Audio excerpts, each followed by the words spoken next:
안녕하세요, 선생님. 서울에 살고 있는 단독가구입니다. 올가을 기초연금을 신청할 예정인데 궁금한 것이 있어요. 현재 소득은 노령연금 50만원과 개인연금 40만원이 전부라서 부족하기는 하지만 결혼한 아들이 피부양자로 등록돼서 건강보험료를 안 내고 있어 그럭저럭 버틸만 하답니다. 그런데 올가을부터 기초연금 33만 4천원을 받게 되면 합산소득에 포함돼서 피부양자 탈락하고 건보료 폭탄을 받게 되는 건 아닐까요? 기초연금을 받더라도 건강보험료를 다 내고 나면 뭐가 남을지 참 걱정이 많습니다.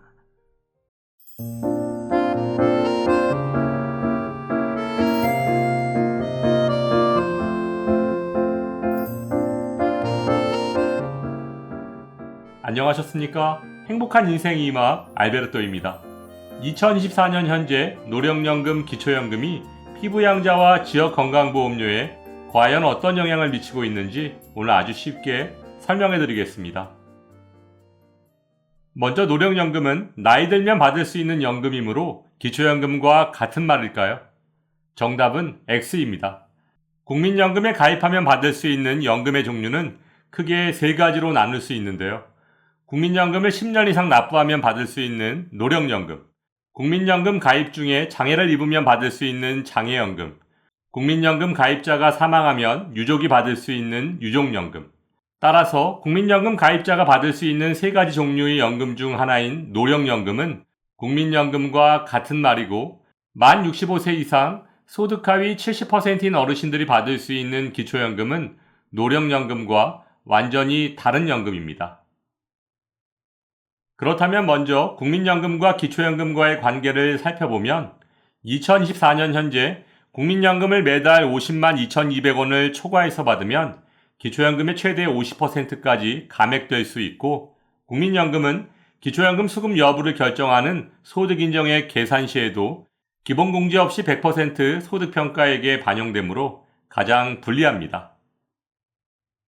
다음은 국민연금과 건강보험 피부양자의 관계를 살펴보면 국민연금과 4대 직역연금인 공무원연금, 군인연금, 사학연금, 별정 우체국연금, 즉 공적연금은 피부양자 자격 계산 시 기본공제 없이 100% 합산소득에 반영됩니다.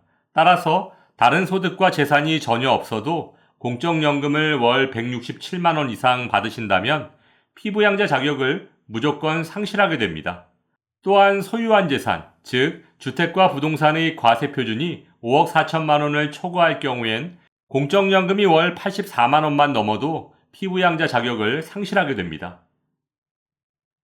그렇다면 이번엔 피부양자 자격을 상실하고 지역 가입자로 전환되었을 경우 국민연금, 즉 공적연금이 건강보험료에 어떤 영향을 미치는지 살펴보면 2022년 9월 건강보험 2단계 개편안 시행으로 인해 공적연금의 50%에 건강보험료를 부과하고 있습니다. 다음은 국민연금과 건강보험과의 관계를 정리해보면 10년 이상 납부해야 받을 수 있는 국민연금, 즉 노령연금을 많이 받으면 기초연금의 최대 50%까지 감액될 수 있고, 피부양자 자격 계산 시 합산소득의 100% 반영되므로 가장 불리합니다. 또한 국민연금의 50%의 건강보험료를 부과하므로 건강보험료가 오르게 됩니다. 참고로 공적연금을 제외한 개인이 가입한 사적연금은 피부양자 합산소득에 전혀 반영되지 않고 건강보험료도 부과되지 않습니다.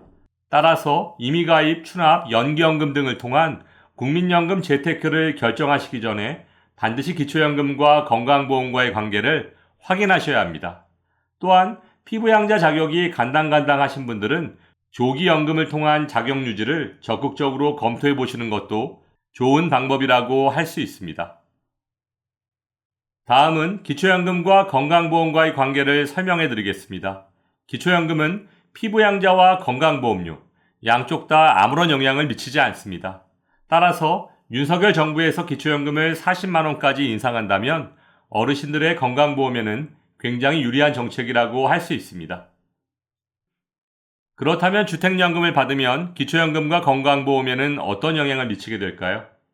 주택연금은 집을 담보로 제공하고 매달 연금을 받는 대출의 성격을 띠고 있으므로 기초연금 수급자를 선정하는 소득인정액 계산 시 소득평가액에 반영되지 않을 뿐더러 오히려 받은 총 연금액만큼을 부채로 인정해서 공제받을 수 있습니다.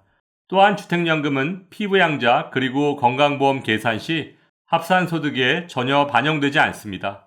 따라서 주택연금은 기초연금과 건강보험에 아주 유리하게 작용하므로 노후 준비가 부족한 어르신들께서는 적극적으로 검토해 보시기 바랍니다. 그렇다면 국민연금과 기초연금을 받으면 세금을 내야 할까요? 국민연금에는 세금을 부과하고 기초연금에는 소득세를 부과하지 않고 있습니다. 또한 주택연금도 대출의 성격을 띠고 있으므로 소득세를 부과하지 않습니다. 오늘 설명드린 기초연금, 국민연금, 건강보험의 상관관계에 대한 결론입니다. 국민연금을 많이 받으면 기초연금을 50%까지 깎일 수 있고 국민연금을 많이 받으면 기초연금에 탈락할 가능성이 높아질 수밖에 없습니다. 또한 국민연금을 많이 받으면 피부양자 탈락하고 건강보험료 폭탄을 맞게 될 수 있습니다. 하지만 기초연금은 아무리 많이 받아도 건강보험에 아무런 영향을 주지 않습니다. 따라서 국민연금공단의 말만 믿고 임의가입, 추납, 연기연금을 선택하시면 더 받은 만큼 기초연금이 감액될 수도 있고 건강보험료를 더 많이 내야 하는 상황이 발생할 수도 있으니 정말 신중하게 판단하셔야 합니다. 소득은 얼마까지 피부양자가 될 수 있나요? 금융, 사업, 연금, 근로, 기타 소득을 모두 합산한 금액이 연간 2천만 원 이하면 피부양자 소득 요건을 통과할 수 있는데요. 먼저 금융소득은 이자 및 배당 소득을 말하며 연간 1,000만 원까지는 합산소득에 반영되지 않지만 1,000만 원 초과 시에는 전체 금액이 반영됩니다. 둘째, 사업소득은 총 수입에서 필요경비, 기본공제를 차감한 금액이 0원이어야 합니다. 만일 사업소득이 1원이라도 발생한다면 피부양자 바로 탈락입니다. 셋째, 연금소득은 국민연금과 직영연금 등의 공적연금은 기본공제 없이 100% 반영되지만 퇴직연금, 연금저축 등의 사적연금은 합산소득에 전혀 반영되지 않습니다. 넷째, 근로소득은 세전소득을 기준으로 합산소득에 반영되고 마지막 기타소득은 필요경비 60에서 80% 공제 후 합산소득에 반영됩니다. 다시 한번 말씀드리면 피부양자가 되기 위한 소득 요건은 금융, 사업, 연금, 근로, 기타 소득을 모두 합산한 금액이 연간 2천만 원 이하여야 한다는 점 꼭 기억하시기 바랍니다. 오늘 설명드린 것처럼 어르신들의 노후에 큰 영향을 미치고 있는 국민연금, 기초연금, 건강보험은 서로 아주 밀접하게 연관되어 있으므로 신중히 판단하시길 바라며 오늘도 알베르토가 어르신들의 행복한 인생 2막을 응원하겠습니다. 행복한 하루 되세요. 좋아요, 구독, 그리고 알림과 공유는 좋은 콘텐츠를 만드는 힘이 됩니다.